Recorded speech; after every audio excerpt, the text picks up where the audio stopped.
Within the walls of the high school, students get a small taste of what college is like in classrooms like these.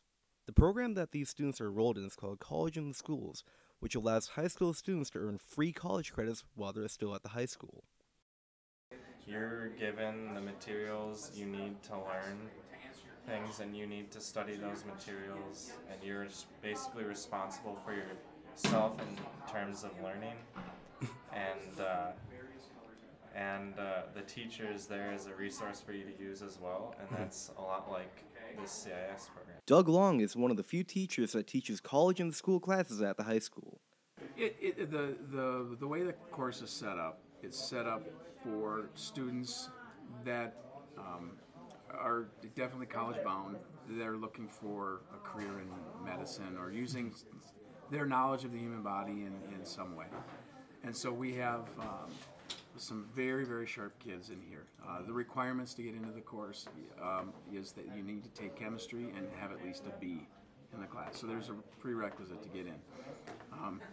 As far as the comparison between that and my non-CIS class, the rigor is, it's much more rigorous in terms of the stuff. It might not necessarily be a lot more work, but the level of thinking that goes on and the level of interaction is certainly what sets it apart from the non-CIS class. As beneficial as these classes are to students, there has been talk about cutting the programs as new teaching requirements heighten.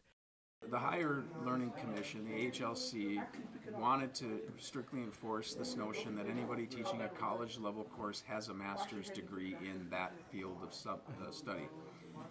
And that would take place for next fall.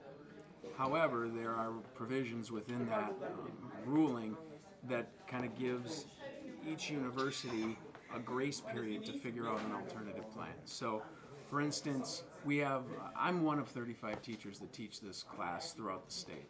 Okay. We have, within that cohort of teachers, I think only 2 or 3 of them have masters. So essentially the human anatomy program, CIS anatomy program would have been wiped out. Hard at work, these students will continue prepping themselves for college, even if these classes start shutting down.